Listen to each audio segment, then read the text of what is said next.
Hi everybody, welcome to a new Spec Tech. It's been a while, but I have this little gaming device here called the evercade. I saw this at a local electronics game store, whatever, and I decided to pick it up. This is the first model that they released all the way back in, I'm not sure, I believe 2018, I want to say. Let me see. 20, either 2018 or 2020, I'm not 100% sure. Wanted to pick one of these up because I've been interested in it for a while. I've always seen the XP or XPRs at different stores with like a Tomb Raider bundle or something, but just never really got interested. But this was pretty cheap, and I'm definitely more interested in the original model because it does seem like it's more ergonomic and has better controls. So looking at the device, it's pretty wide. I don't really have anything nearby for comparison except for my Switch 2, so I guess we'll do that. But bam, it's pretty small in comparison. But honestly, I think it's a bit more comfortable. Because the Switch 2, I kind of had to like hold the kickstand to have a decent grip. But this thing actually is just small and it's compact. But the build quality leaves a little bit to be desired. The D-pad is a Sega Genesis style D-pad, which I like. I'm a fan of that. It's got 2 speakers. The shoulder buttons are clicky, but kind of tiny and redundant, and not really used in most games.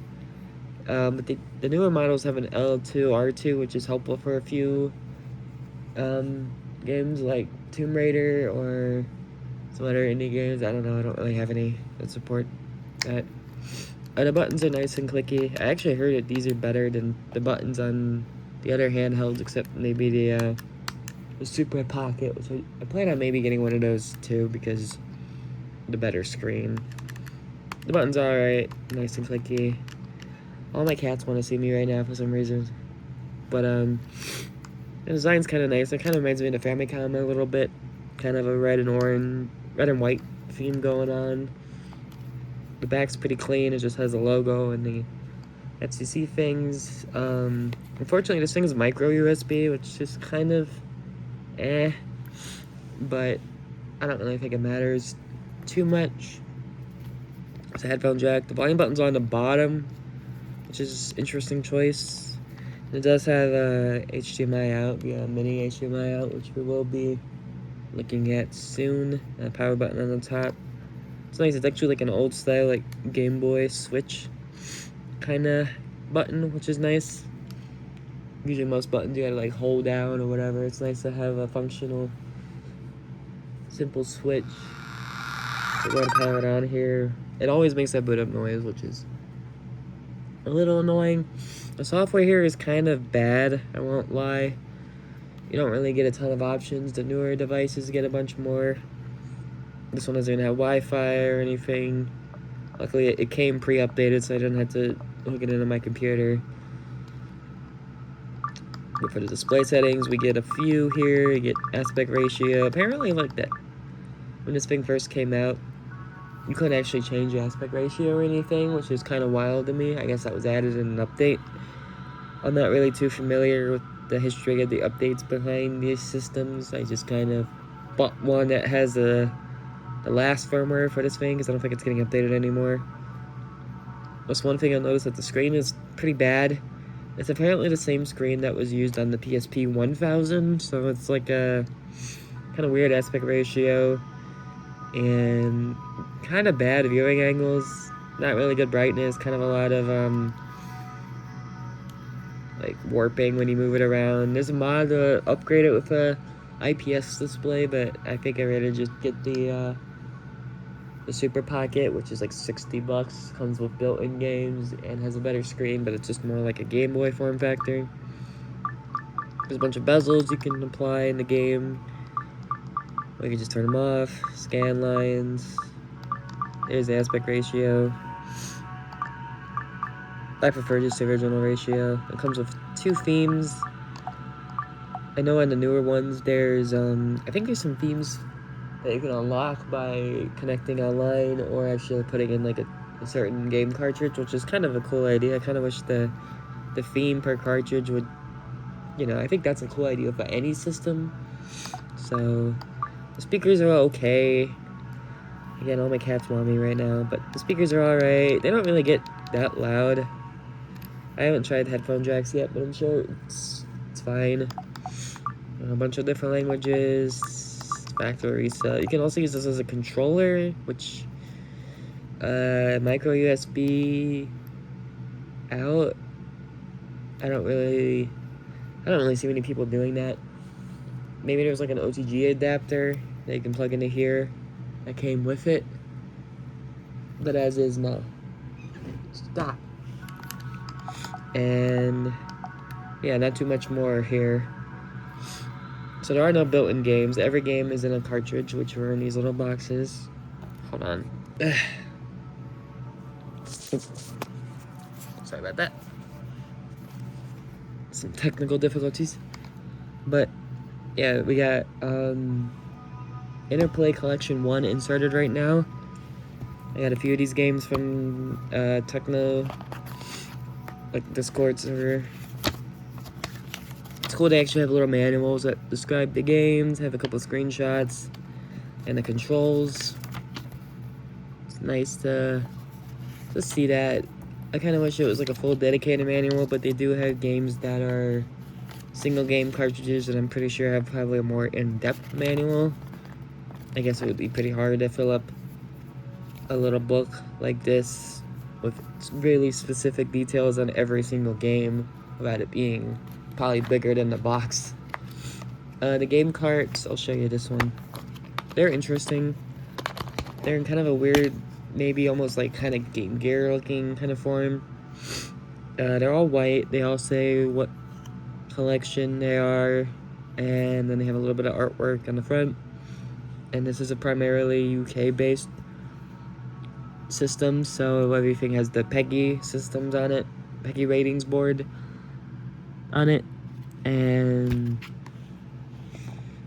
I know that these are differentiated by like platforms, like these, like the red boxes I think are like for home consoles, and the purple are for arcade ports, I believe. And I think there's also a blue one, which is I think homebrew or indie games, or like games that really didn't exist via like Atari or Interplay, just kind of more independent. I think that's how the system works. I'm not 100% because I'm pretty new in all this.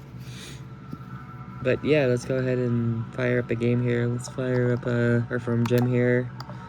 So you do get competition mode, which I don't really see a point of. It kind of reminds me of hardcore mode and retro achievements. But this is a device that doesn't have internet, and for some reason, my phone likes to keep falling. They don't have retro achievements in the newer evercades, which I feel like would be a pretty good option to have, but I don't see the point of competition mode on a device without internet or leaderboards. I guess it's just something to spice up replaying a game. Load time here are pretty quick. Again, this is max volume. Speakers are okay. The screen's okay. The price I paid for this, which I think was like $40 for the system, it's not bad. It's cheap.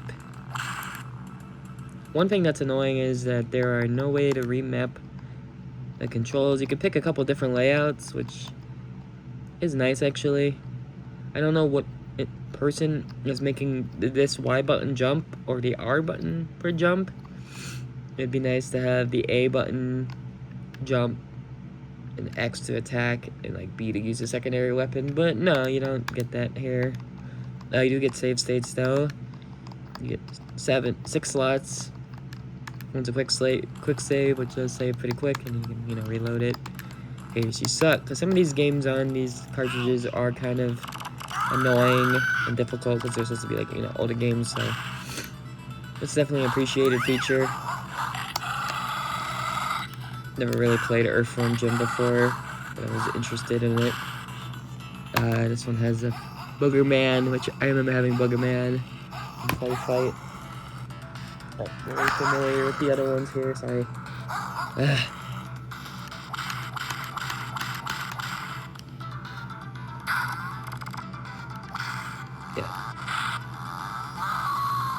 How quirky. Earthworm Jim is a series I feel like that's kind of extremely irrelevant, but kind of neat at the same time. There's been a lot of different games and interpretations of this character over the years, and a bunch of crypto scam stuff with like a television. It's just a really interesting series. I only know Earthworm Jim from Persona for Hire back in the day. That was the first time I've ever heard of him. Kind of fun. I'm not gonna, get too far here. It's just demonstration. I'll make a quick save, I guess.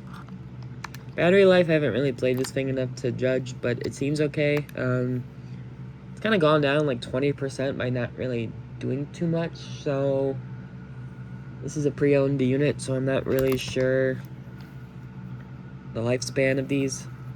One complaint I do have is that some of these cartridges are like really difficult to get out, and I feel like I had to push down on this kind of cheap screen to get them out. Like, it's annoying. It's annoyingly difficult for some. Some are really easy, but this one in the Atari collection seemed to get kind of stuck, and I don't really think that's supposed to be like that. But I had to kind of like put both my thumbs here and push up. And you can see that it's kind of like stuck like that. Like if I put in the second one, it's a lot more loose. You can kind of fling it out, but this one, it's like hard to get in.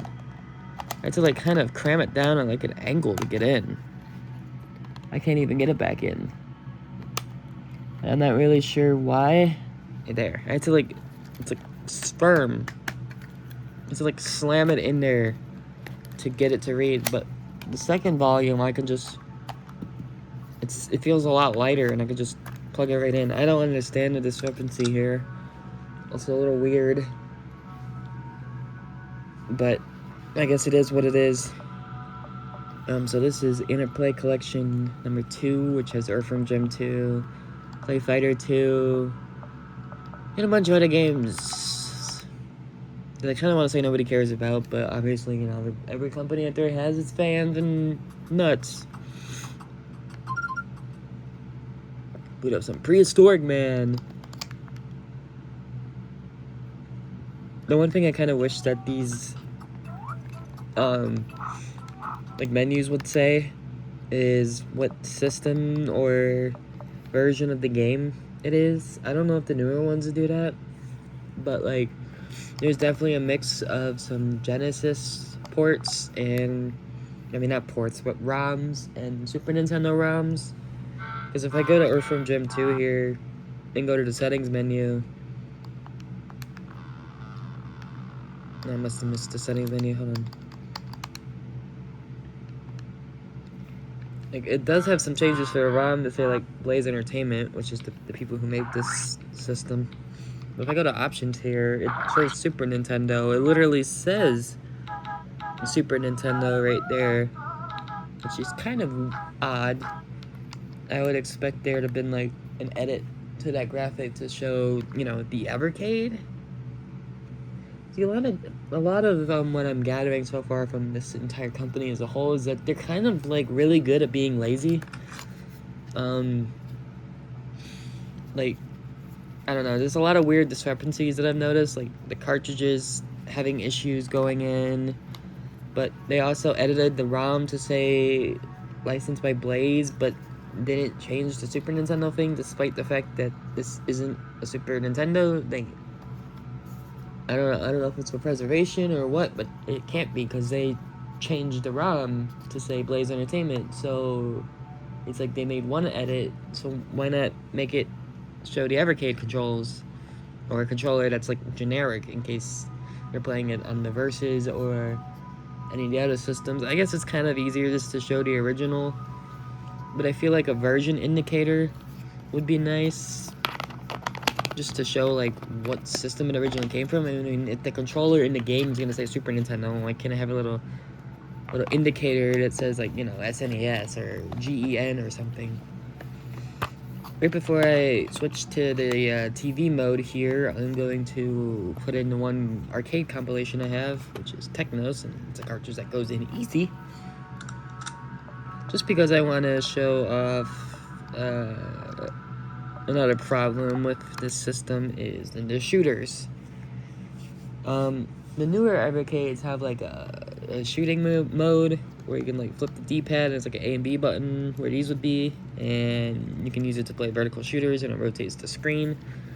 On the original evercade, you don't get that luxury. There are display settings, but it's gonna make the game look like this, which I guess does look not the worst thing ever, but it's definitely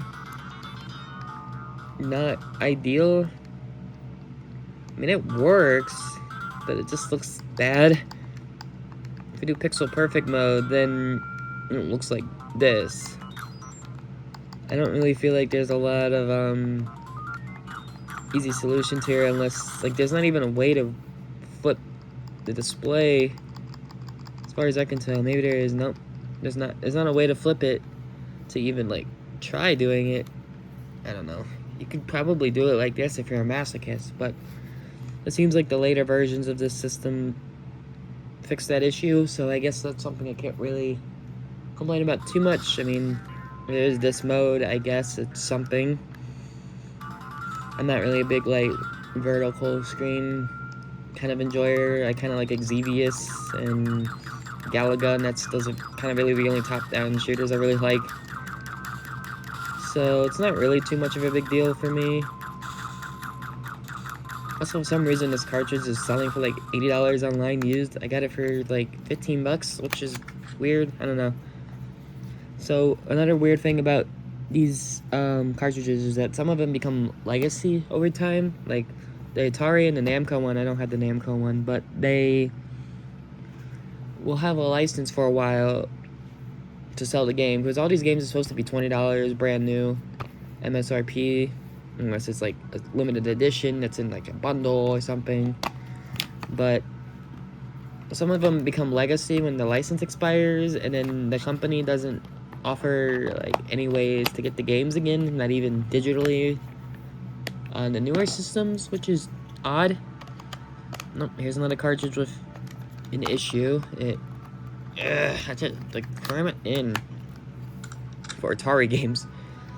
But yeah, some games get kind of physically like delisted, and they don't offer a solution to fix that. You have to look on the secondhand market, and some of the prices on eBay are a bit ridiculous. But some of these, I don't know, the distribution of these seem to be all over the place. There's a couple local game stores in my area that do have evercade stuff, or there's some that only just have the Versus console with Tomb Raider. The official shop is obviously the best place to get them, and there's also a bunch on Amazon. But it seems like the distribution is kind of all over the place, and there is no like telling sign of when games are gonna become legacy or have the rights or whatever expired. It's not really any tell of that. That's what I mean when I think this company is really good at like being lazy. I feel like they should probably like be a bit more communicative with their fan base, because I do really like this idea in an era where you can get a Switch 2 game. I don't have any game key cards because fuck that shit, but like you can get a game card and it doesn't have anything on it, and you have to download like 60, 70, 90 gigabytes now. Like, game cartridges are kind of becoming, you know, less like game cartridges and more just like license holders, basically, like little ID cards that say, hey, okay, you got a pass, you can play the game that you bought. Like, once the servers for this thing go down, and if this isn't hacked by that time, which I'm sure it will be, but like for the normie consumer, they're not gonna be able to play the game that they bought anymore unless they like buy a bunch of SD cards and preload the game key card onto everything. But with these, it's just a cartridge. They don't need any updates. There was apparently a few updates that some of these cartridges didn't work on some of their newer systems, but those were kind of fixed via updates on the system. Like, updating the system is a bit more acceptable considering all the system updates, at least for the original model, are done via computer program, which, you know, if you don't have a computer, you can probably take this thing to a library or something and update it there or whatever.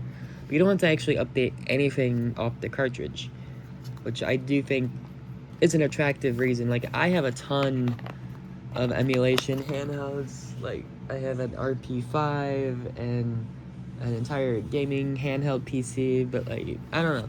I feel like limiting yourself to less options makes the games more attractive by default, which I do think is a interesting way to perceive media nowadays, because people are going back to like VHSs and DVDs, and like people are using CD players and stuff now. People are rejecting modern stuff and going back to, you know, times where things just worked.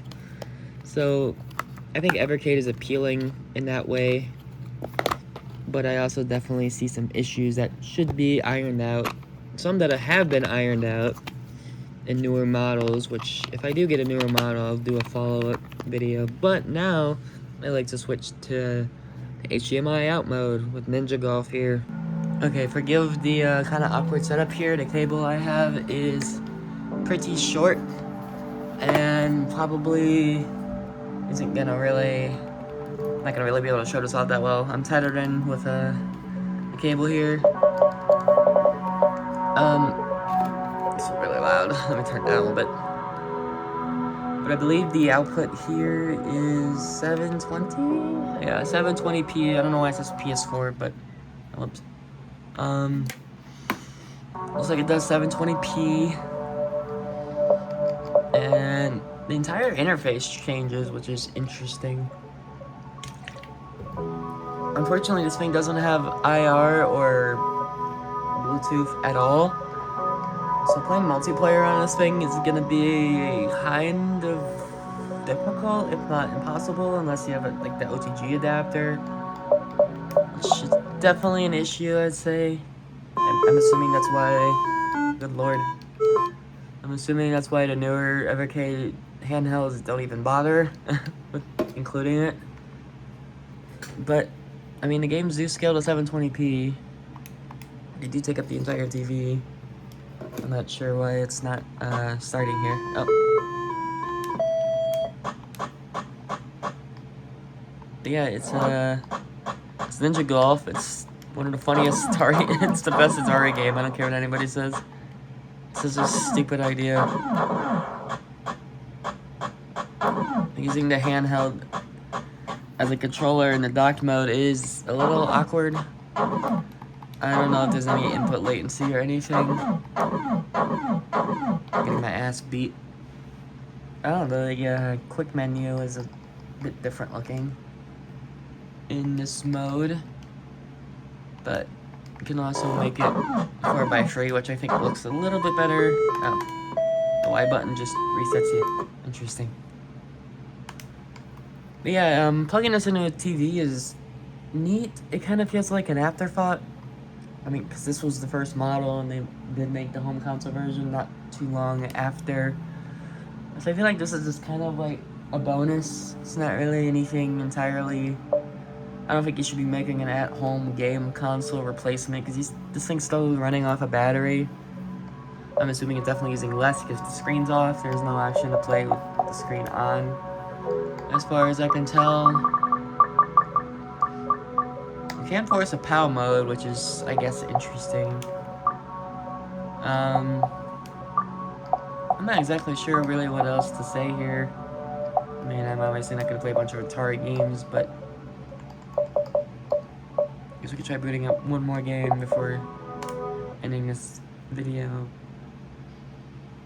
This is a game that is supposed to have 2 players. I just saw it in the menu. I don't know what these mean. I'm not an Atari boomer, so I don't understand this stuff. Okay. How do you start it?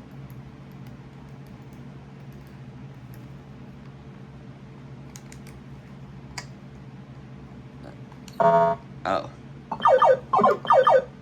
Beautiful. So, it seems like while the handheld's plugged in, the volume buttons on the system don't do anything. Oh, that's funny. Which is kind of, I don't know if that's a good or a bad thing. I guess it's a good thing, because you have a TV remote. I mean, the gameplay's fine. It's not having any audio issues or delay. Doesn't feel like a lot of delay. I don't know if this is the best game to test. I would test like something like Contra or something if that was an option, but it's not. And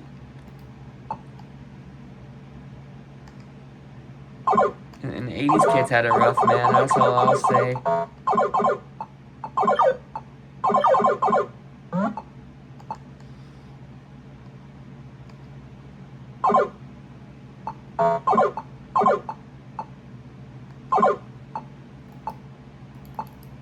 LNR put on holes in the floor, I guess. It's interesting. This game plays itself. I don't gotta do nothing. I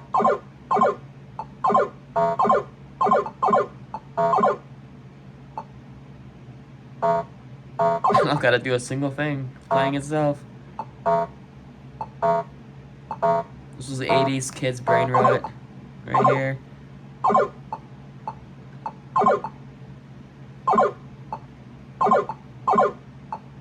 Dude, I'm so good at this game. Oh my god. I'm cracked at Atari Pinball. Or would it be Pin Square? Or Pin Cube? That is definitely not a circle.